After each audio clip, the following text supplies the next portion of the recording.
Hello guys, Namaskaram. Good morning. How's the जोश?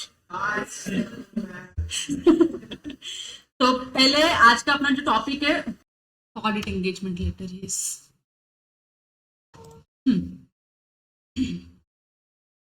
तो ये देखो, ये है ना ऑडिट एंगेजमेंट लेटर का एक फॉर्मेट है जो ज्यादा नहीं, सिर्फ और सिर्फ 6 पेज का फॉर्मेट है। इस पे आपको आज काम नहीं करना, डोंट वरी अबाउट इट। मैं आपको, ये एकदम ड्राफ्ट फॉर्मेट है, इसमें कुछ ही इंफॉर्मेशन जो बहुत ही ऐसी इजी तरीके से आपको अवेलेबल हो जाएगी, वो इन्फॉर्मेशन इसमें फिल करना है। जनरली आप जो ऑडिट एंगेजमेंट लेटर इस फॉर्मेट का यूज करोगे, that will be for companies and the LLPs। तो ये फॉर्मेट मुझे भी कहाँ से मिला, तो बस ढूंढा मैंने इंस्टीट्यूट के पोर्टल पे और इंस्टीट्यूट ने दे दिया ये फॉर्मेट कि भाई ये लो, अगर आप किसी भी कंपनी का ऑडिट करते हो या किसी भी बड़ी एंटिटीज का ऑडिट करते हो, देन आपको उस एंटिटी के साथ हर साल एक ऑडिट एंगेजमेंट लेटर साइन करके लेना होता है। तो आप लोगों ने जो पहला ही शीट है KYC वाला, उसमें ही देखा होगा येलो कलर में हाईलाइटेड है ऑडिट एंगेजमेंट लेटर। तो वो इस एंगेजमेंट लेटर की बात चल रही थी, जो ज्यादा नहीं, सिर्फ 6 पेज का है। तो यहाँ पे अगर आप देखोगे तो बहुत ही सिंपल सा ड्राफ्ट दिया हुआ है। खाली आपको कंपनी का नाम ऐड करना है, पीरियड ऐड करना है, and that will be done. तो यहाँ पे board of directors of the company का नाम लिख दोगे, कंपनी का एड्रेस लिख दोगे, और ये आपका हर फाइनेंशियल ईयर में आपको अपने क्लाइंट से साइन करवा के लेना है। तो लेट्स मेक अ प्रैक्टिस कि 1 अप्रैल 2024 में जो अपना फाइनेंशियल ईयर 24-25 शुरू होगा, हम अपने सारे ही कॉर्पोरेट क्लाइंट को बोलेंगे कि सर ये हमारा एंगेजमेंट लेटर है, इसको आप साइन करके स्कैन करके भेज दीजिए हमारे पास। चलेगा ना? हाँ, तो ये आप लोगों को रेडी करना है आगे के साल के लिए, लेकिन क्योंकि पीयर रिव्यू होने वाला है तो आपको पिछले साल के लिए भी इसको मेंटेन, ये सारे जो इंफॉर्मेशन आपको इसमें दिख रही है, आप पढ़ोगे तो बहुत अच्छा है, समझोगे तो और ज्यादा अच्छा है। लेकिन मेरे को पता है ना, आप पढ़ने में इंटरेस्टेड हो ना आप समझने में इंटरेस्टेड हो। आप कल ये चाहते हो कि मैम ये बता दो कि कहाँ जाके हमको इंफॉर्मेशन चेंज करनी है, हम उतना कर देंगे, बाकी हमारा काम हो गया। ठीक है, पढ़ोगे तो बहुत अच्छा है, क्योंकि आप लोग ऑडिट करते हो अच्छे अच्छे कंपनीज का, अपने अच्छे अच्छे क्लाइंट से, जो तो आप लोगों को बहुत सारी चीजें ना क्लियर हो जाएगी यहाँ पे। लेकिन फिर ये पढ़ने के लिए आपको ऑडिट समझ में आना चाहिए। ऑडिट समझने के लिए आपको ऑडिट पढ़ना पड़ेगा, उसका लेक्चर देखना पड़ेगा, तब ऑडिट समझेगा। इतना आपके पास टाइम नहीं है, हम बहुत बिजी इंसान है। ठीक है, तो ये कुछ चीजें जो स्टैंडर्ड फॉर्मेट है, आपको इसको ऐसे ही रखना है, कुछ चेंज नहीं करना है ज्यादा। और लास्ट में आपको यहाँ पे जो भी साइनिंग पर्सन है उसका डिटेल्स डाल देना है, और यहाँ पे एक्नॉलेजमेंट, मतलब वो कंपनी इस लेटर को एक्नॉलेज करती है, उसका एक्नॉलेजमेंट भी यहाँ पे दिया है। तो क्लाइंट इसको साइन करेगा, स्टैम्प करेगा और आपको रिटर्न दे देगा। क्लियर है?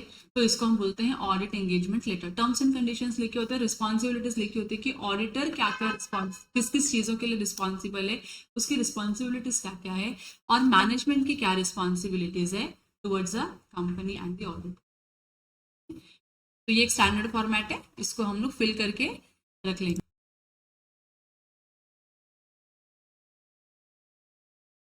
One page proposal letter, sir बता रहे थे कि इलिट गुरुकुल के लेटर हेड पे जाएगा। मेरे हिसाब से नहीं चलेगा। जनरली सोल प्रोप्राइटरशिप में ठीक है, आप चला सकते हो, कोई दिक्कत नहीं आएगी, लेकिन कंपनी एंड कॉर्पोरेट क्लाइंट्स के लिए it has to be on the PN Raj और राम पाटिल एंड एसोसिएट्स, क्योंकि वहां पे आप ऑडिट करते हो और कोई कंपनी आपका ऑडिट नहीं कर सकती। तो वो प्रपोजल लेटर के लिए सर ने बोला था या फिर ट्रेनिंग मॉड्यूल के लिए बोला था? ट्रेनिंग के लिए बोला था। तो यहाँ पे जो है, ये जो लेटर हेड है वो चेंज हो जाएगा, यहाँ पे इलिट गुरुकुल नहीं रहेगा।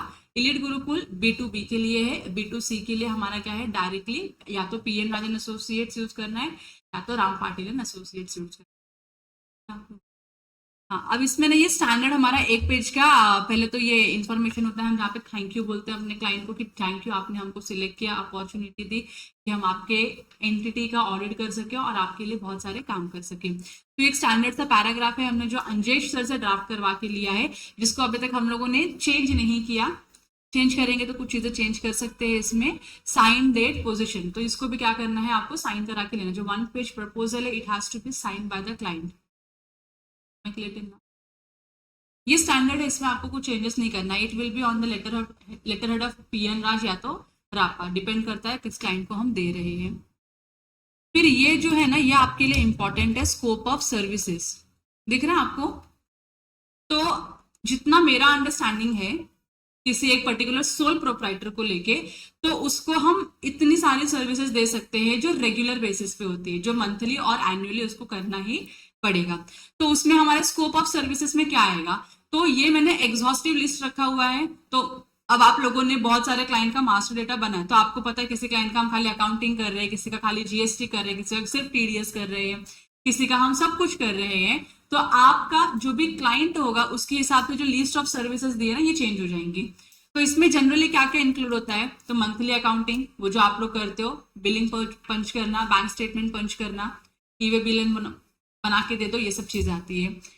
Monthly filing of GST returns 1, 3B, 2A reconciliation, ये सब इसके अंदर आ गया।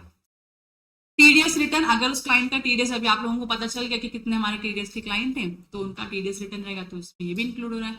ईवे बिल, किसी किसी क्लाइंट को लगता है ईवे बिल, जो भी गुड्स इंडस्ट्री में होते हैं, जो बहुत ज्यादा गुड्स का सप्लाई करते हैं वहाँ पे, तो उनके लिए ईवे बिल है। ईवे बिल के रूल्स एंड रेगुलेशंस आपको पता होना चाहिए, आप लोग बनाते हो, पता ही रहेगा। तो ईवे बिल भी बहुत सारे क्लाइंट को हम बना के देते हैं, लेकिन ईवे बिल का आई थिंक हम अलग से चार्ज नहीं करते, और जीएसटी कंप्लायंसेस में ही इंक्लूडेड रहता है। Filing of income tax return, कितना भी छोटा बिजनेस क्यों ना हो, कितना भी बड़ा बिजनेस क्यों ना हो, आईटीआर तो आपको भरना ही है। और वो हर साल आप 31 जुलाई के पहले आईटीआर क्या करते हो, क्लाइंट का, सोल प्रोप्राइटरशिप क्लाइंट का कंप्लीट कर देते हो। अगर टैक्स ऑडिट में होगा तो, अगर मेरा क्लाइंट है सोल प्रोप्राइटरशिप में, उसका टैक्स ऑडिट है, टैक्स ऑडिट के लिए उसको आईटीआर कब भरना पड़ेगा, क्या अक्टूबर? मैंने टैक्स ऑडिट पूछा है, टैक्स ऑडिट का ड्यू डेट है 30 सितंबर, करेक्ट है कि नहीं, बात देख लेना आप लोग। लेकिन टैक्स ऑडिट के जो रिपोर्ट्स आते हैं दैट गोज ऑन 30 सितंबर, और जो आप अक्टूबर बता रहे हो that is 31 October, that is the due date for ITR, tax audit. Tax audit 30 सितंबर को रिपोर्ट सबमिट होना चाहिए, आईटीआर आपका 31 अक्टूबर तक हो जाना चाहिए। तो अगर नॉन ऑडिट क्लाइंट होगा तो उसका ड्यू डेट है 31 जुलाई, ऑडिट वाला क्लाइंट रहेगा तो 31 अक्टूबर होगा। फिर उसके बाद अगर आपके क्लाइंट को 99C एप्लीकेबल है, अगर हम 99C भरते हैं तो उसका भी प्रपोजल होगा। और अगर उस क्लाइंट का पीटी रिटर्न करे, जैसे मैंने आपको बताया earlier it was not compulsory for sole proprietorship, लेकिन अगर आप अभी नए क्लाइंट हो, आपको नया जीएसटी लेना है, तो नया जीएसटी लेने के लिए आपके पास पीटी होना कंपलसरी है। अब पीटी सिर्फ सर्टिफिकेट निकाल के नहीं चलेगा ना, आपको उसको हर साल रिटर्न भरना पड़ेगा, पीटी का 2500 रुपया स्टेट गवर्नमेंट को पे करना पड़ेगा। इसके लिए अगर क्लाइंट का पीटी है तो पीटी रिटर्न भी इंक्लूड होगा इसमें। तो अब इसमें से मैं कोई सर्विसेज भूल रही हूँ क्या, जो भी कंसल्टेंसी टीम में काम करते हैं? ऐसा आप लोगों को लग रहा है कि नहीं मैम, एक आधा पॉइंट जो हम काम करते हैं लेकिन इसमें इंक्लूडेड नहीं है, तो प्लीज बता दो। ईशा, राखी, हिमांगी, प्रदीप, स्नेहल, संकेत, संकेत नहीं भूल रहे? जीएसटी रजिस्ट्रेशन राजा वो वन टाइम कंप्लायंसेस है, इसके लिए इसमें लिखा नहीं है। ये जो 1 पेजर प्रपोजल है ना, वो इसलिए है कि हम हर साल क्लाइंट को बताएंगे कि आपका ये काम करेंगे और इतना फीस चार्ज करेंगे। GST registration is a one time proposal, one time का काम, तो कोई दिक्कत नहीं है उसमें। तो जब कोई क्लाइंट नया आता है कि मुझे जीएसटी रजिस्ट्रेशन कराना है, तो उसको हम अलग से प्रपोजल देते हैं, समझ रहा है? नया काम के लिए, नए क्लाइंट के लिए अलग से प्रपोजल जाता है। ये जो प्रपोजल जाने वाला है ना, ये सारे एग्जिस्टिंग क्लाइंट्स को जाने वाला है, जिनको हम अलग अलग सर्विसेज देते हैं। ठीक है, और बताओ, नहीं दिख रहा है यश? तो इतना ही है, ऑन एन एवरेज एक सोल प्रोप्राइटर को इतनी सर्विसेज जाती है। तो अब इसमें से आप उनको कौन से सर्विसेज दे रहे हो, वो आपके क्लाइंट टू क्लाइंट चेंज होने वाला है। तो इसमें मैंने मंथली कंप्लायंस, क्वार्टरली कंप्लायंस और एनुअल कंप्लायंस, जैसे 3 पार्ट्स में इसको डिवाइड किया। आपको भी ऐसे ही रखना है इसको।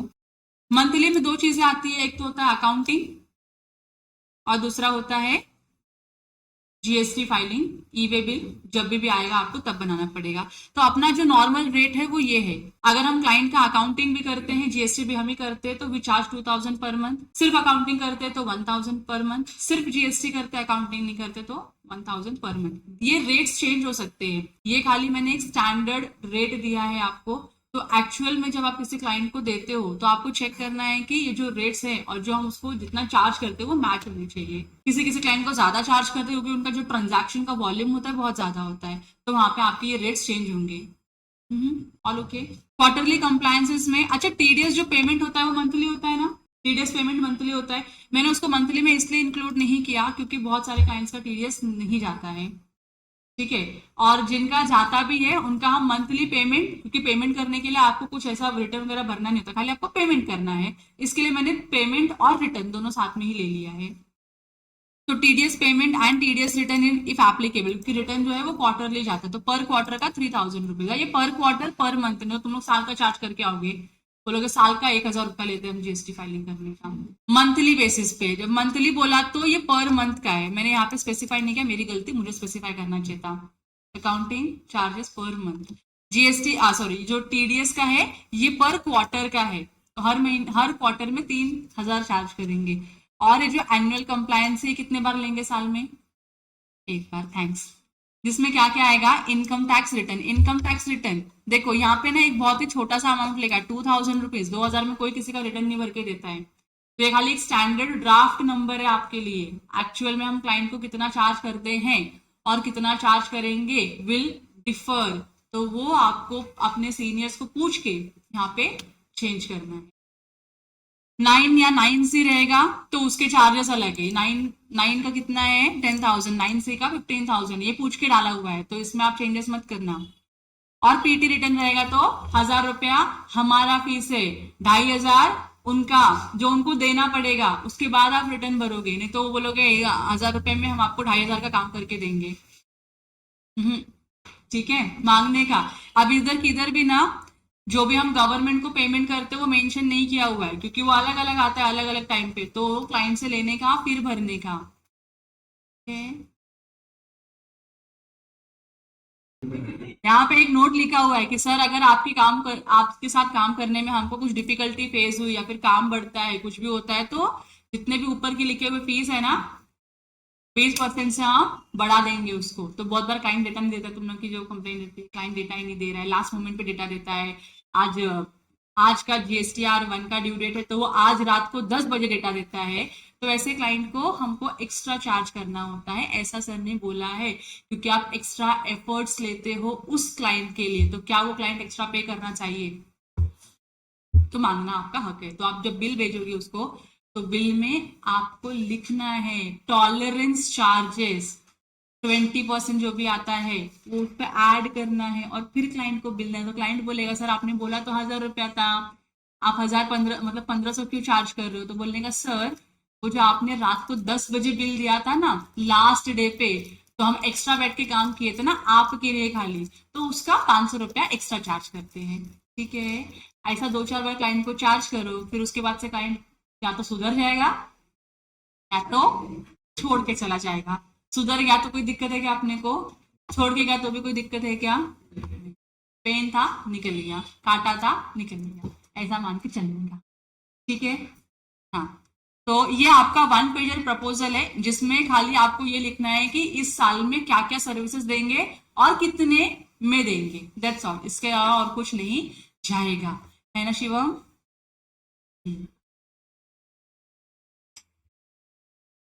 अच्छा, इसमें एक चीज अभी जब हम प्रपोजल बनाते ना, जब भी प्रपोजल की बात करते हैं ना हम लोग, तो हमारा एक डिस्प्यूट अराइज हो जाता है, सीनियर्स में डिस्प्यूट हो जाता है कि हमारे स्टैंडर्ड रेट्स इतने हैं। अभी माने तुम ये पूरा साल का अगर आप कैलकुलेट करते हो monthly quarterly and annual compliances को, तो से फॉर एग्जांपल एक किसी क्लाइंट का जो फीस आता है स्टैंडर्ड जो हमने प्रपोजल लिया उसके हिसाब से 1 लाख रुपया होता है, कि ठीक है आप बड़े क्लाइंट हो तो आपको साल भर का 1 लाख रुपया लगेगा हमको पे करने के लिए। लेकिन जब आप उस क्लाइंट का लेजर ओपन करके देखोगे तो we will be charging only 80,000 रुपया या 90,000 रुपीज या 70,000 रुपीज, तो वेरिएशन क्रिएट होगा कि नहीं होगा, तो इसमें क्या करने का, how to tackle this variation,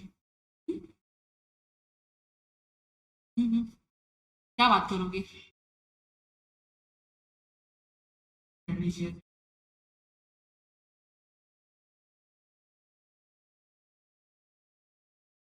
तो ये आपको यहाँ पे साल शुरू होने के पहले आपके साथ आपका ये क्लाइंट से क्या होना चाहिए, डिस्कशन होना चाहिए कि सर इस साल में 24-25 में हम आपके लिए ये सारे काम करेंगे, ये हमारे स्टैंडर्ड रेट्स है, मतलब अगर यही सर्विसेज हम किसी और क्लाइंट को देंगे तो हम इतना चार्ज करेंगे।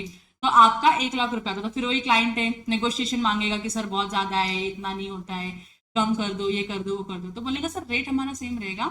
इसमें एक नोट ऐड आपको और करना होता है, ये लिख के कि client will pay only 80,000 rupees for whole year, और पेमेंट मंथली आना चाहिए कि सर हम आपका 80,000, देखो ₹1,00,000 का काम था, जैसे जैसे आप काम करवाओगे वैसे वैसे आपको पेमेंट करना है, लेकिन अभी आपने क्या किया, फीस को ही कम कर दिया, हमारे 20,000 का काइंड ऑफ डिस्काउंट चला गया आपको, तो 80,000 हम आपसे चार्ज तो करेंगे, लेकिन आपको मंथली इतना अमाउंट देना पड़ेगा। फिर उस मंथ में आपका काम था नहीं था, सेल्स हुआ नहीं हुआ, परचेस हुआ नहीं हुआ, कोई फर्क नहीं पड़ता, इतना आपको स्टैंडर्ड रेट देना ही पड़ेगा साल भर का। तो क्लाइंट अग्री करेगा, करना ही पड़ेगा उसको, अग्री करेगा, और फिर आपको उस क्लाइंट को 1 लाख की जगह पे 80,000 चार्ज करना है, और वो जो मंथली फीस होगी वो आपको डिवाइड कर देना, डिवाइड बाय 12 कर दो, हो जाएगा, राउंडिंग ऑफ करके चल दे रहने का। हाँ तो ठीक है, तो ये एक मेरा पॉसिबल सोल्यूशन है जिसपे मैंने विनायक ने, हम दोनों ने मिलकर बात की, और हम we agreed to this particular point. Senior भी बाकी के अग्री कर जाएंगे, तो अभी हमारा काम है उनको 1 पेजर प्रपोजल बना के देना, और उसमें नोट डाल के देना कि अगर नेगोशिएशन होता तो नेगोशिएटेड फीस कितनी होगी, बार्गेन करके जो फीस डिराइव हुई वो कितनी होगी, वो आपको लिखना है, और वो साइन स्टैंप होगा, और उस क्लाइंट से उस साल में उतना पैसा मिनिमम तो आना ही चाहिए। फिर क्लाइंट बोलेगा एडिशनल काम की मेरा ट्रेडमार्क का एप्लीकेशन कर दो, तो उसका अलग से, सर ये प्रपोजल है उसका, ये फीस है उसका, ये इतना आप दोगे तो आपको ये काम हम करके देंगे, बराबर की नहीं। इसमें जो स्टैंडर्ड फीस लिखी हुई है, स्टैंडर्ड सर्विसेज लिखे हुए, ये तो आपको ऐसे ही देना है, एडिशनल काम आया तो एडिशनल चार्ज करना है इसी पैसे में, ठीक है। तो ये ऐसा आपका 1 पेजर प्रपोजल बनेगा। ये आपको बनाना है, कब बनाओगे आप लोग ये, एक बार जब आपका हाथ फ्री होता है मास्टर डेटा से, फिर आपने जिस जिस क्लाइंट का काम आपने किया है उसी क्लाइंट का प्रपोजल लेटर आपको ही बनाना है, क्लाइंट को आपको घुमाना नहीं इधर उधर, ठीक है। गुड, अगला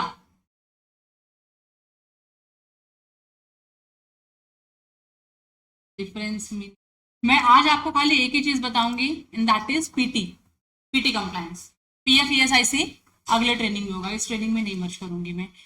2 रीजन है, एक तो आपको इतना सारा इंफॉर्मेशन डाइजेस्ट नहीं होगा, कंफ्यूज हो जाओगे, वो अलग लेवल पे है, कंफ्यूजन बहुत क्रिएट होगी इन सारी चीजों को समझने के लिए। और तीसरी, एक क्लाइंट से मिलना है मुझको, 10:30 को टाइमिंग दिया है, तो उसके पहले मुझे विनायक से और मयूर से बात करनी है, इसके लिए इन सारी चीजों में मेरा टाइम जाना है, तो इतना ही करेंगे आज हम लोग। क्या मोनिका? हाँ, एक तो पैसा नहीं दे रहे तुम लोग, ऊपर से मेरे 3 घंटे ले रहे हो। चलो, कितने लोगों को पीटी का फुल फॉर्म पता है? क्या? प्रोफेशनल टैक्स, ठीक है, कम से कम इतना पता है। प्रोफेशनल टैक्स का एक पूरा पूरा पूरा एक्ट है, ये ना स्टेट लॉ है, ठीक है, मतलब ये खाली महाराष्ट्र स्टेट के लिए एप्लीकेबल होने वाला पीटी का जो रेट है और जो कंप्लायंसेस है वो इसे, बाकी सारे स्टेट में अलग अलग है। तो अभी जो प्रोफेशनल टैक्स जो स्टेट लॉ है, जो पीटी है, वो बहुत ही सिंपल है, उनका कैलकुलेट, उनका बहुत ही सिंपल फंडा है कि अगर आप महाराष्ट्र में रह के महाराष्ट्र में बिजनेस करते हो, महाराष्ट्र में बिजनेस नहीं करते तो जॉब करते हो, जॉब करके अगर आप एक अमाउंट के पैसे कमाते हो, तो इन दैट सिनेरियो आपको महाराष्ट्र गवर्नमेंट को कुछ पैसे देने, कुछ टैक्स देना होगा, क्योंकि आप जो भी इनकम टैक्स भरते हो that goes to central government, बराबर की नहीं, वो स्टेट गवर्नमेंट को नहीं आता। तो स्टेट गवर्नमेंट ने क्या किया, और भी बहुत सारे रीजन है, this is one of the reason, जहां पे आपको क्या करना होता है, पीटी फाइल करना होता है। अब जब मैं पीटी बोलती हूँ ना, तो अब के लिए पीटी जो कंपनीज है ना, उनके लिए कंपलसरी आ जाता है, मतलब आप कंपनी इनकॉर्पोरेट करो, पीटी का रजिस्ट्रेशन आ जाएगा, ठीक है। LLPs के लिए अगर आपको जरूरत है तो आप अलग से क्या करो, अप्लाई करो, ठीक है। आपको लगता है इस, वैसे तो लेना ही चाहिए, क्योंकि अगर आपका रजिस्टर्ड ऑफिस महाराष्ट्र में है तो it is compulsory for you, लेकिन बहुत सारी LLP है ना, कंप्लायंस का कॉस्ट बचाने के लिए क्या करते हैं, रजिस्ट्रेशन नहीं लेते हैं। फिर वन फाइन डे उनको डिपार्टमेंट से क्या आ जाता है, नोटिस आ जाता है, और नोटिस में ये बोलते हैं कि भैया देखो आप इतने इस टाइम से रजिस्टर्ड हो, महाराष्ट्र में बिजनेस कर रहे हो, आपको PTEC ले लेना चाहिए था, आपने लिया नहीं है, अब आप क्या करोगे, पीटी का रजिस्ट्रेशन लो, प्लस जो भी फाइलिंग्स होती है सारे के सारे फाइलिंग कंप्लीट करो, तो कर देने का। कितनी कंपनीज अपनी महाराष्ट्र में, अपने क्लाइंट पे कितने ऐसे इतने सारे हैं जिनका पीटी नंबर आ चुका है। दैट मीन्स आपको पीटी भरना है अब गवर्नमेंट को। वो बोलते हैं 2,500 रुपया साल का हम क्यों दें, तो उनको नहीं देना, बोलते हमारा बिजनेस ही नहीं है उतना, हमारा प्रॉफिट ही नहीं है उतना, उसमें से भी 2,500 हम दे देंगे, प्लस आपकी जो प्रोफेशनल फीस होगी वो पे करेंगे, तो it will be a cost to the company ना। तो वो लोग क्या करते हैं, नहीं फाइल करते। तो हम भी बोलते ठीक है सर, आज नहीं तो कल आपको करना ही पड़ेगा। तो आया है हमारे क्लाइंट्स को नोटिस। अब वो नोटिस जो आई, अब नोटिस में लिख के दिया उन्होंने कि देखो आप इतने टाइम से रजिस्ट्रेशन लेके रखे हो, ठीक है, आपने एक भी पीटी रिटर्न भरा नहीं है, आपने 2,500 रुपए का पेमेंट भी नहीं किया है, तो प्लीज आप क्या करो, विद इन 30 डेज और 15 डेज, जो भी टाइम पीरियड और नोटिस में मेंशन करेंगे, उतने पीरियड में आपको 2,500 रुपया पर एनम, जितने भी साल का उन्होंने नोटिस भेजा है उतने साल का आपको क्या करना है, कैलकुलेट करके भरना है। करना ही पड़ेगा, तब कर लेते तो अच्छा रहता। अब साथ में 4 साल का अगर भरने के लिए बोलेंगे पीटी, तो 2,500 मल्टीप्लाई बाय 4 करोगे तो कितना होता है, 10,000 हो जाता है। अब 10,000 का आपको एक साथ में क्या लग गया, झटका लग गया, बराबर की नहीं। वही अगर आप 2,500 हर साल का भर देते तो कोई दिक्कत थी क्या, नहीं थी। तो अब ये जो पीटी है ना, अब आप लोग पीटी का जब आप काम कर रहे थे मास्टर डेटा, तो इसमें दो चीजें आपने देखी होगी, एक था पीटी ईसी और एक है पीटी आरसी। आप लोग कंफ्यूज बहुत हो, मैं भी एक जमाने में कंफ्यूज हुआ करती थी, कुछ नया नहीं है। इन दोनों में डिफरेंस क्या है वो समझना इंपॉर्टेंट है।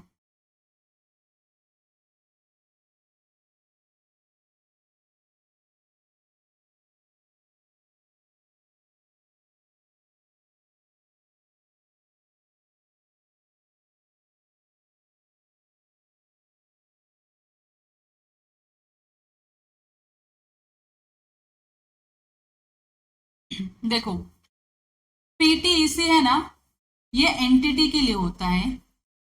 एंटिटी, एंटिटी समझता ना आपको, एंटिटी बोलूंगी तो ये सोल प्रोप्राइटर भी हो सकता है, पार्टनरशिप फर्म भी हो सकता है, एचयूएफ भी है, ये आपका एलएलपी भी है, आपका कंपनी भी है, एओपी पीओआई भी है और ट्रस्ट भी है। एंटिटी बोला ना, तो जितने भी बिजनेस ऑर्गेनाइजेशन है सब इंक्लूड होते हैं इसके अंदर, ठीक है। तो इनके ऊपर क्या रिस्पॉन्सिबिलिटी है, अगर आप एंटिटी हो, आप एंटिटी हो, फिर कोई भी एंटिटी हो, आपने रजिस्ट्रेशन लिया ना किसी भी एंटिटी का, किसी भी एक्ट में लिया रहेगा रजिस्ट्रेशन। सोल प्रोप्राइटर का तो जनरली रजिस्ट्रेशन किसी एक्ट में कंपलसरी नहीं होता, लेकिन फिर भी लोग गुमासा निकाल लेते हैं, मतलब शॉप एंड स्टैब्लिशमेंट लाइसेंस ले लेते हैं, उद्यम ले लेते हैं, या फिर जीएसटी ले लेते हैं, तो रजिस्ट्रेशन हो गया उनका। कंपनीज का और एलएलपी का कंपलसरी रजिस्ट्रेशन ही है।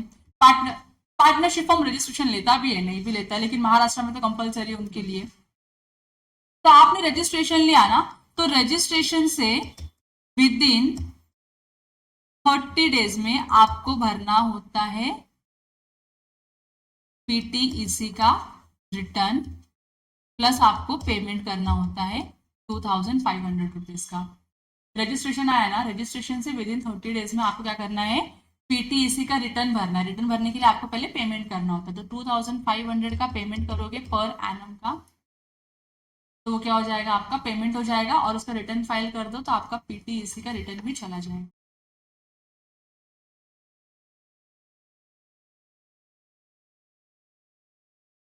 यस, अब से कर दिया है, पहले एप्लीकेबल तो पहले से ही रहा होगा, लेकिन डिटेक्टेबल नहीं था, अब डिटेक्ट होने लगा। आप जीएसटी रजिस्ट्रेशन के लिए जा रहे हो, that means you are going to have a business, business है तो पीटीईसी लेना पड़ेगा।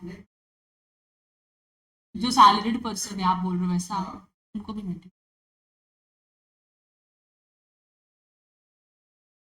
हम्म, भरना पड़ता है, उनका भरते हैं तो भी भरना पड़ता है उनको।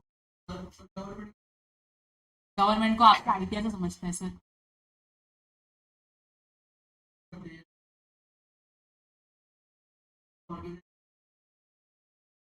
तो फिर फर्क नहीं पड़ता, छोटे लोगों से गवर्नमेंट वैसे भी पैसे की एक्सपेक्टेशंस नहीं रखती है, उनको लगता है कि जाने दो।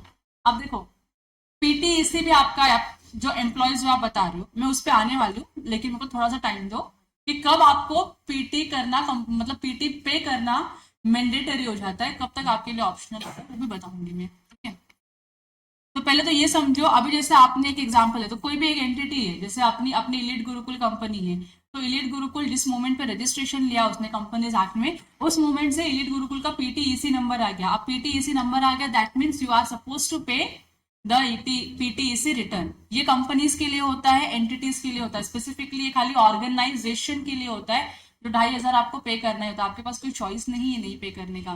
नहीं पे करोगे तो आपको 3 या 4 या 5 साल के बाद नोटिस आएगा ही आएगा, और जब नोटिस भेजेंगे तो वो बोलेंगे कि आप पूरा पीटी इसी पूरे साल का पे करो, अब तक नहीं पे किया था ना, अब साथ में एक बार करो, और करना पड़ेगा, आपके पास चॉइस नहीं होगा। यहाँ पे क्लियर है? तो यहाँ पे ना कोई रेस्ट्रिक्शन नहीं है ऐसा कि आपका प्रॉफिट होगा तो ही पीटी भरना है, प्रॉफिट नहीं होगा तो नहीं भरना है, नहीं। आपका बिजनेस है, that means you are suppose to pay the PT. समझ रहे आप लोगों को? ये कंपनी क्या, थोड़ा सा आप लोगों को लगेगा क्या फालतूगिरी है कि ऐसे क्यों भरना है हम लोगों को बिना मतलब का, लेकिन है बहुत सारा लॉ पढ़ोगे इसका, तो आप लोगों को इसका रीजन भी समझ में आएगा कि ऐसा क्यों है। ठीक है, तो लॉ तो हम पढ़ नहीं रहे, तो जितना हम अपने को काम करने के लिए एप्लीकेबल है उतना तो पढ़ लेते हैं। तो इसका यही रीजन है कि अगर आपकी एंटिटी है, then you are suppose to pay 2,500 per annum to the company. और इसका अभी मैंने बताया आपका रजिस्ट्रेशन हुआ, तो रजिस्ट्रेशन से 30 डेज के अंदर अंदर आपको क्या करना है, पे करना है। लेकिन मेरा ऑलरेडी रजिस्ट्रेशन है, उसके बाद भी क्या, मैंने एक बार पे कर दिया, तो उसके बाद भी मुझे अगले साल फिर से पे करना पड़ेगा क्या पीटी? हाँ, हर साल करना पड़ेगा, ये ईयरली कंप्लायंस है। ईयरली कंप्लायंस है मतलब आपको हर साल 2,500 पे करना पड़ेगा। और जब आप ईयरली की बात करते हो ना, तो your due date is 30th June of the next financial year. ठीक है, तो जैसे अभी से फॉर एग्जांपल फेब्रुवरी मंथ चालू है, फेब्रुवरी मंथ में ऋषिकेश ने एक सोल प्रोप्राइटरशिप बिजनेस का रजिस्ट्रेशन लेना चाहा जीएसटी नंबर के साथ, तो उसने पीटी का रजिस्ट्रेशन ले लिया। तो अब पीटी का रजिस्ट्रेशन ले, तो मैंने क्या बोला, रजिस्ट्रेशन लेने से विद इन 30 डेज आपको 2,500 पे करना है। ऋषिकेश ने पे भी किया, मतलब फेब्रुवरी में रजिस्ट्रेशन लिया, फेब्रुवरी एंड में उसने क्या कर दिया, पे कर दिया 2,500। अब जो उसने पे किया है ना, वो कौन से फाइनेंशियल ईयर के लिए पे किया उसने? 23-24 के लिए क्या? तो फिर अगर आपने 31 मार्च को भी कोई रजिस्ट्रेशन लिया ना, तो आपको 31 मार्च के पीरियड के लिए क्या करना पड़ेगा, पीटीईसी भरना पड़ेगा, and that will be for the financial year 23-24 only. यहां तक क्लियर है? फिर आ गया अभी अपना next financial year, that is 24-25। अब 24-25 में डू यू थिंक ऋषिकेश को फिर से 2,500 रुपया भरना पड़ेगा? भरना पड़ेगा। ईयरली कंप्लायंस में भी कब तक भरना पड़ेगा? बिफोर 30th जून, ऑन और बिफोर 30th जून। इसके बाद आप पे करोगे तो आपने नॉन कंप्लायंस किया है, आपको लेट फीस पेनल्टी जो भी उनको लगाना है वो लगा दें, बट यू हैव टू पे बिफोर 30th जून। अप्रैल के बाद 30 जून तक आप कभी भी पे कर सकते हो। अब जब आप ये पे करोगे तो ये कौन से फाइनेंशियल ईयर के लिए रहेगा? 24-25 के लिए। तो आप जो पीटी का कंप्लायंस करते हो ना, वो सेम ईयर में ही करते हो। ईयर शुरू होता है, आप कंप्लायंस कर देते हो। ठीक है, अगले साल का मतलब पिछले साल का अगले साल में भरेंगे ऐसा नहीं है। तो ये हो गया सर्टन इंफॉर्मेशन फॉर पीटीईसी। इधर राजेश सर कहाँ जा रहे हो? राजेश सर अब भी जाना है? यश तो वही मेरे को पूछेगा ये क्या है वो क्या है। हाँ,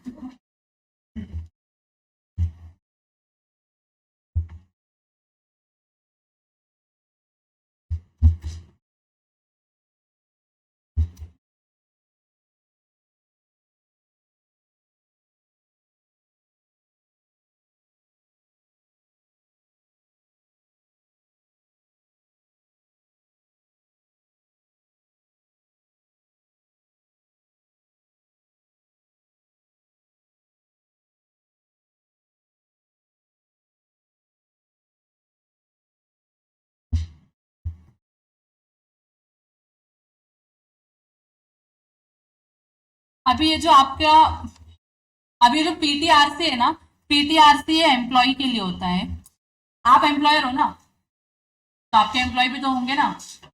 हाँ, तो अगर आपके एम्प्लॉय है तो आपको उनका भी क्या करना है, पीटी डिडक्ट करना है। क्या करना है, डिडक्ट करना है। मतलब आप महाराष्ट्र स्टेट में रहते हो, जॉब करके आप पैसे कमा रहे हो ना, तो भी आपको क्या करना है, पीटी को डिडक्ट करना पड़ेगा। अब पीटी कौन से पर्सन का कितना डिडक्ट करना है, उसके लिए उन्होंने एक लॉ बना के रखा हुआ है प्रॉपरली, लेकिन हम लॉ में नहीं जाते। प्रैक्टिकली जो हम फॉर्म भरते हैं, उस फॉर्म का जो क्राइटेरिया है वो आपको देखना है, और जहां पे जो एम्प्लॉय फॉल होता है वहां पे उसका इंफॉर्मेशन डालना है। तो जनरली याद रखो, पीटीआरसी किसके लिए होता है, एम्प्लॉयज के लिए होता है। अब जब आप किसी भी एम्प्लॉय का पीटीआरसी भरते हो ना, तो आपको रिटर्न के लिए ये एक्सेल लगता है। बिना इस एक्सेल के आप उनका पेमेंट कर ही नहीं सकते हो पीटी का। अब ये जो एक्सेल है ना, ये महाराष्ट्र गवर्नमेंट ने दिया हुआ एक्सेल है, इसको ही आपको भरना है और इससे ही आपको आगे रिटर्न्स फाइल करने। तो पहले तो यहाँ पे आपका सारा पीटी का डिटेल्स जाता है। से फॉर एग्जांपल आपने फर्स्ट टाइम रजिस्ट्रेशन लिया, फर्स्ट टाइम रजिस्ट्रेशन लेने के बाद आप फर्स्ट टाइम फॉर्म भर रहे हो, तो यहाँ पे क्या लिखा है, whether first return in case of new registration, तो यहाँ पे जाके आपको यस करना है। ठीक है, फिर सेकेंड क्वेश्चन पूछा है, वेदर लास्ट रिटर्न, अगर आपने कैंसिलेशन किया होगा पीटी का सर्टिफिकेट रजिस्ट्रेशन, तो ये आपका लास्ट रिटर्न भी हो सकता है। तो लास्ट रिटर्न रहेगा तो यस करना है, अदरवाइज नो करना है। तो ये एक इन्फॉर्मेशन चली गई। अब यहाँ पे क्या है, पीटी आरसी नंबर, देखो profession tax RC number, tin number अलग से होता है और आरसी नंबर अलग से होता है। तो आपको आपके पीटी सर्टिफिकेट पे, पीटी आरसी के सर्टिफिकेट पे रजिस्ट्रेशन नंबर आता है, 22 से शुरू होता है, वो नंबर आपको यहाँ पे टाइप करना होता है। ठीक है, और अगर एम्प्लॉयर का जीएसटी है, तो यहाँ पे एम्प्लॉयर जीएसटी नंबर भी मेंशन करता है। नहीं है तो नहीं करने के। एम्प्लॉयर का टैन है तो टैन भी डालना है, नहीं है तो नहीं डालना है। ये एक्सेल का फॉर्मेट मिल जाएगा, यश सब कुछ मत लिखो। फिर उसके बाद क्या पूछा है, नेम ऑफ द एम्प्लॉयर, मतलब कौन सा एम्प्लॉयर आपका पीटी भर रहा है। तो हमारे पास बहुत सारे क्लाइंट्स है जो पीटी भरते हैं, तो जो भी आपकी कंपनी या ऑर्गेनाइजेशन या एंटिटी है, आपको यहाँ पे उसका नाम लिखना होता है। आप नंबर डाल दोगे तो नाम ऑटो फिल करके लेगा, ऐसा नहीं है, आपको मैन्युअली टाइप करना होता है कि आप कौन से एम्प्लॉयर ने क्या किया है, पीटी डिडक्ट किया है। फिर उसके बाद यहाँ पे type of return, original return है क्या, रिवाइज रिटर्न है, तो ओरिजिनल, जनरली ओरिजिनल होता है तो आपको ओरिजिनल सिलेक्ट करना है। फाइनेंशियल ईयर क्या है इस रिटर्न को भरने का, 22, 23, 23, 24, जो भी फाइनेंशियल ईयर होगा वो आपको सिलेक्ट करना है। फाइनेंशियल ईयर के कौन से मंथ का रिटर्न भर रहे हो, तो ये मंथ भी आपको यहाँ से क्या करना है, मंथ सिलेक्ट करना है। जो भी मंथ का आप रिटर्न भरोगे वो मंथ आपको यहाँ पे सिलेक्ट करना है। फिर यहाँ पे जो यश का डाउट था कि मैम मेरा बिजनेस नहीं है तो भी मुझको क्या पीटी भरना पड़ेगा, तो यस भरना पड़ेगा पीटी आपको, लेकिन कब भरना नहीं है वो आपको पहले जानना है। तो यहाँ पे देखो सैलरी का स्लैब है, शेड्यूल 1 के हिसाब से सैलरी का स्लैब दिया हुआ है। अगर आपका ना महीने का सैलरी 7,500 के ऊपर जा ही नहीं रहा है, साल में कितना कमाओगे आप लोग, चलो कैलकुलेट करो, 7,500 मल्टीप्लाई बाय 12 कितना, मतलब बेचारा 1 लाख भी नहीं कमा पा रहा है, उससे क्या ही लोगे 2,500 का पीटीसी। तो देखो यहाँ पे उन्होंने क्या बोला है, rate of tax per month 0। तो अगर आपका मंथली सैलरी अप टू 7,500 है तो आपको पीटी भरने की जरूरत नहीं है, भगवान ने नहीं, गवर्नमेंट ने आपके ऊपर दया दिखाई है, मत भर, जा तू अपनी जिंदगी। लेकिन अब देखो, अब यहाँ पे तुम बोलोगे कि गवर्नमेंट पार्शियल है, ऐसा नहीं करना चाहिए हर जगह पे, तो वो लोग इक्वालिटी की बात करते हैं, यहाँ पे इक्वालिटी क्यों नहीं है, इग्नोर करो, सारे भावनाओं को साइड में रखो, डिस्क्रिमिनेशन नहीं किया जा रहा है। अब यहाँ पे सेकंड स्लैब रेट देखो क्या है, अगर मेरी सैलरी 7,500 से ज्यादा है लेकिन अप टू 10,000 है, मतलब मैक्सिमम मेरा मंथली सैलरी कितना है, 10,000 है, और मैं फीमेल हूं तो मेरा पीटी कितना जाएगा, 0, पीटी डिडक्शन नहीं होगा। लेकिन अगर तुम मेल हो तो 175 रुपीज पर मंथ आपके सैलरी में से माइनस किया जाएगा, समझ रहे आपको। तो इन शॉर्ट अगर आपको बोलूं, आप अगर फीमेल हो, आप जॉब कर रहे हो और आपकी सैलरी अप टू 10,000 है, तो आपको पीटी भरने की जरूरत है क्या, आपकी सैलरी में से पीटी डिडक्ट होगा क्या, नहीं। लेकिन अगर आप मेल हो और आपकी सैलरी अप टू 10,000 है, तो आपको पीटी भरना पड़ेगा क्या, कितना डिडक्ट होगा आपकी सैलरी से, 175 रुपीज, बस, ज्यादा नहीं। यहां तक क्लियर है। डिस्क्रिमिनेशन है क्या गवर्नमेंट का, हाँ है, लेकिन कुछ कर सकते हो क्या? नहीं, एक्सेप्टेड।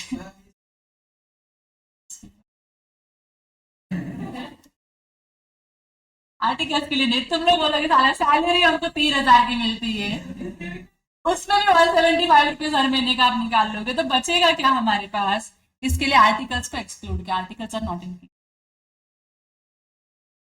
हाँ, अब थर्ड जो आपका ये है स्लैब रेट है, वो क्या है? 10,000 का। अगर आपकी सैलरी 10,000 से एक्सीड करती है, तो देखो क्या लिखा हुआ है, ₹200 per month accept in the month of February, ₹300 for the month of February. तो अगर आपकी सैलरी, नहीं ये रेट है ना, रिवाइज हुआ है।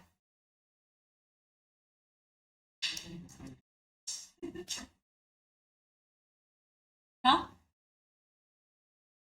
एक मिनट दिन को,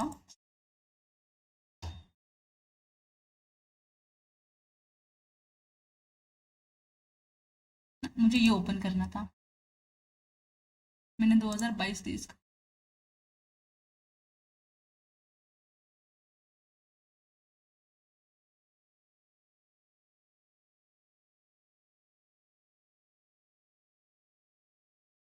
बाकी ऊपर के सारे इन्फॉर्मेशन सेम है, खाली स्लैब चेंज हुआ, इसके लिए मेरे को याद आ गया। ये देखो, पहला अपना एज इट इज जाता है कि अगर आपकी सैलरी अप टू 7,500 है, मेल हो या फीमेल हो डजेंट मैटर, पीटी आपका 0 है। अगर आपकी सैलरी 7,500 से एक्सीड करती है, अप टू 25,000 है, और आप अगर फीमेल हो, तो आपकी पीटी 0 होगी, पीटी डिडक्ट नहीं होगा। लेकिन अगर आप वही मेल होते हो, तो देखो मेल के लिए देखो लिमिट भी रिवाइज किया है। मेल का लिमिट क्या है? एक्सीड 7,500 अप टू 10,000, तो आपका 175 रुपीज है। 10,000 से एक्सीड कर गया तो 200 पर मंथ आपको पीटी का अमाउंट पे करना पड़ेगा। दैट मीन आपकी सैलरी से उतना अमाउंट आपका एम्प्लॉयर डिडक्ट कर लेता है। तो अलग अलग स्लैब्स है, स्लैब्स पे खाली आपको ध्यान देना है। Up to 7,500 0 for male, for female no discrimination. अगर आपकी सैलरी, अगर आप फीमेल हो और आपकी सैलरी 7,500 से ज्यादा है, बट अप टू 25,000 है पर मंथ, 25,000 तक का लिमिट दिया हुआ है। फीमेल्स के लिए कोई भी लिमिट नहीं है पीटी का, मतलब आपको पीटी भरने की जरूरत ही नहीं है। आपकी सैलरी से 200 रुपीज या 175 डिडक्ट नहीं होगा। जब मेल की बारी आती है और मेल का अगर सैलरी 7,500 से एक्सीड करता है, लेकिन अप टू 10,000 है, तो उसको 175 रुपीज का पर मंथ का पीटी पे करना पड़ता है। दैट मीन्स आपकी सैलरी में से उतना अमाउंट डिडक्ट होता है। लेकिन अगर आपकी सैलरी मोर देन 10,000 है, 200 पर मंथ, और फीमेल की सैलरी मोर देन 25,000 है, तो क्या बोला आप लोगों ने? नहीं क्यों रहेगा? अरे आपको पे करेगी ना, इतना कमा रही, क्या करेगी इतना कमा के? वो कुछ तो पे करे गवर्नमेंट को। तो अगर मेल का 10,000 से ज्यादा सैलरी होता है और फीमेल का 25,000 से ज्यादा का सैलरी होता है, तो दोनों को ही 200 रुपीज पर मंथ पीटी का पे करना होता है। तो वो एम्प्लॉयर आपकी सैलरी में से उतना माइनस कर लेता है। यहाँ तक क्लियर है? ये लिमिट्स आपको याद रखना। तो तेरा डाउट क्लियर हो गया, मैं जॉब करती है तो फिर मेरा पीटी कटेगा कि नहीं कटेगा? Up to 25,000 for female no PT, 25,000 से एक्सीड कर गया तो 200 रुपया। मेल के लिए बताओ क्या है लिमिट्स? मेल के लिए लिमिट्स क्या है पीटी के? 7,500 0, और 10,000 तक 175, मोर देन 10,000 पर मंथ। लेकिन अगर फेब्रुवरी मंथ है तो 300, तब जाके वो 2,500 होता है। तो फेब्रुवरी मंथ में आपका क्या कटेगा? सॉरी,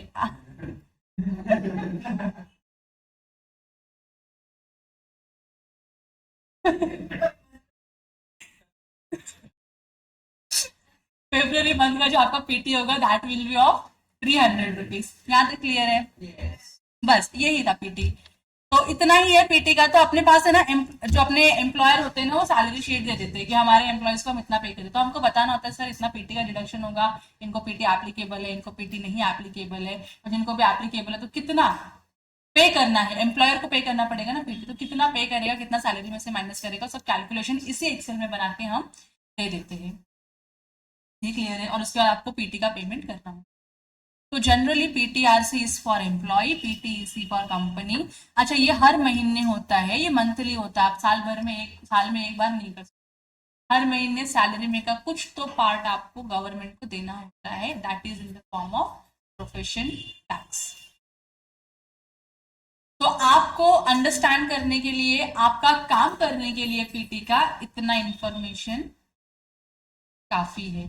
आपको अगर बहुत ज्यादा नॉलेज लेने की इच्छा है, आप बहुत ज्यादा महान बनना चाहते हैं, बहुत ज्यादा पढ़ाई करना चाहते हैं, तो ये सारी बुक्स ऑनलाइन पीडीएफ में अवेलेबल है, कृपया करके डाउनलोड करिए, डिकोड करिए, पढ़ लीजिए और ज्ञानी बन जाइए पीटी के। ठीक है,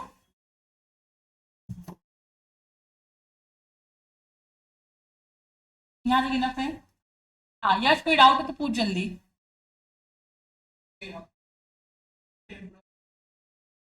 फिर भी करना पड़ेगा, मतलब मेरा ही बिजनेस है, मेरा एम्प्लॉय नहीं है, एम्प्लॉय नहीं है, मेरा ही बिजनेस है, तो मुझको भरना पड़ेगा पीटी।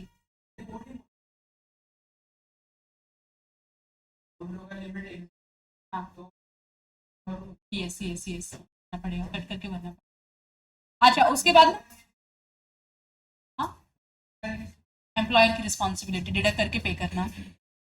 मेरे को है ना एक क्वेश्चन पूछना है आप लोगों को, क्या ना है? मैंने बताया नहीं, लेकिन मैं क्वेश्चन पूछूंगी। एक कंपनी है, कंपनी में डायरेक्टर होते हैं जो क्या करते हैं,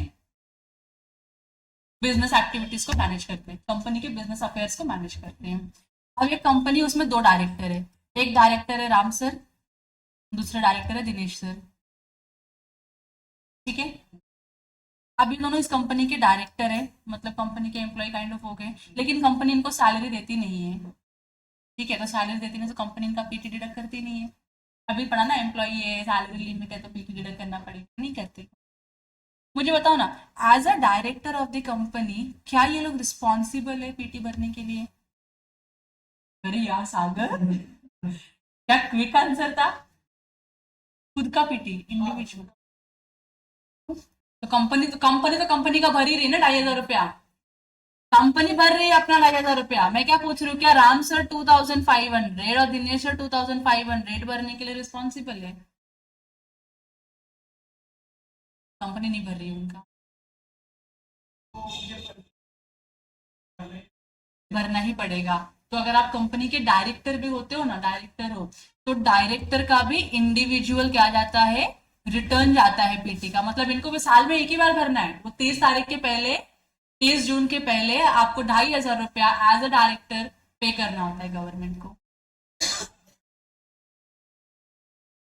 सॉरी, उसके लिए आपको लॉ पढ़ना पड़ेगा सर, उसके लिए आपको लॉ पढ़ना पड़ेगा। जो मैंने बोला, मैंने एक रीजन क्या बताया, स्टेट गवर्नमेंट डिमांड करती है कि आप सारे रिसोर्सेज यूज करते हो महाराष्ट्र का, ठीक है, आप यहाँ से पैसे कमाते हो, तो आपकी एक रिस्पॉन्सिबिलिटी बनती है कि स्टेट को डेवलप करने के लिए, स्टेट में फैसिलिटीज बढ़ाने के लिए, अगर आप वहां से पैसे कमाते हो तो you are responsible to pay certain amount to state government. इसके लिए पीटी लेवी किया जाता है। और भी बहुत रीजन है, और भी बहुत रीजन है, that for that you have to read the law. हाँ,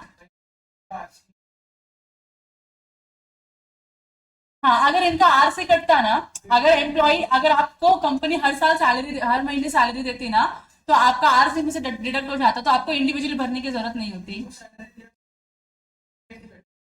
एम्प्लॉय है ना, क्या? डायरेक्टर देखो दो टाइप के होते हैं आपके, whole time managing director, independent director, वो सारे। तो आप उनको कौन सी कैटेगरीज में क्या कर रहे हो, ट्रीट कर रहे हो, उसके बेसिस पे ट्रीटमेंट होता है पीटी का। तो अगर मैं इनको एम्प्लॉय मान के चलती हूँ, क्योंकि आप फुल टाइम काम कर रहे हो कंपनी के डेवलपमेंट के लिए, आप होल टाइम डायरेक्टर हो, आप मैनेजिंग डायरेक्टर हो, तो आपको सैलरी देनी पड़ेगी। सैलरी दूंगी तो सैलरी देके दूंगी, तो आपका पीटी डिडक्ट करना पड़ेगा। मैनेजरियल रेम्यूनरेशन करके दिया, डायरेक्टर रेम्यूनरेशन करके दिया, तो आपको प्रोफेशनल माने जाते हो, इंडिपेंडेंट माने जाते हो, तो उसमें आप अपने अपनी जेब से क्या करोगे, साल में एक बार पीटी भरोगे, पीटीईसी भरोगे। तो हमने राम सर का भी पीटी इंडिविजुअली भरा डायरेक्टर की कैपेसिटी में, दिनेश सर का भी डायरेक्टर की कैपेसिटी में भरा है, जॉर्ज का भी डायरेक्टर की कैपेसिटी में हमने पीटी भरा है। और बताओ, क्योंकि हम उनको इलीट गुरुकुल, उनको कोई सैलरी नहीं देता है, सैलरी के नाम पे दिया तो रेम्यूनरेशन नहीं देते। इलिट गुरुकुल डायरेक्टर्स को 1 रुपए का भी अमाउंट नहीं दे रहा है, 1 रुपया भी नहीं दे रहा director, they are working for free. हाँ सागर, तुम्हारा कुछ डाउट था शायद।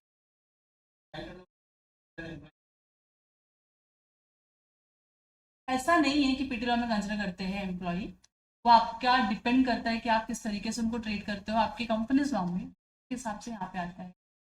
तो जब हम अभी तक जितने भी डायरेक्टर्स का हमने पीटी भरा है ना, हमने उनको इंडिविजुअल कंसिडर करके ही पे किया है, इंडिविजुअल कैपेसिटी पे, एम्प्लॉय की कैपेसिटी पे नहीं। अगर एम्प्लॉय की कैपेसिटी पे ट्रीट करेंगे ना तो उनका मंथली पीटी कटेगा, ईयरली नहीं। और बताओ, ठीक है इतना। पीटी इसी पीटीआर से क्लियर हो गया। क्यों भरते हैं, अगर आपको ज़्यादा पढ़ना है तो मैंने आपको फिर बताया था इसके पहले, फिर बताती हूँ। पीटी का लॉ है, प्रॉपर लॉ है, बहुत बड़ा लॉ नहीं है, 50-60 पेज का होगा। रीड कर लो तो आपको और अच्छे से समझ में आएगा कि क्या है ये एग्जैक्टली, क्यों है ये एग्जैक्टली। प्रैक्टिकली आपको काम करने के लिए जितना रिलेवेंट था मैंने आपको बता दिया। यहाँ तक क्लियर है। अब पीटी पीटीआरसी में कंफ्यूजन बढ़ेगा क्या तुम लोगों का, कंफ्यूजन होगा क्या? नहीं, दैट्स ऑल। चलो 10:30 हो गया।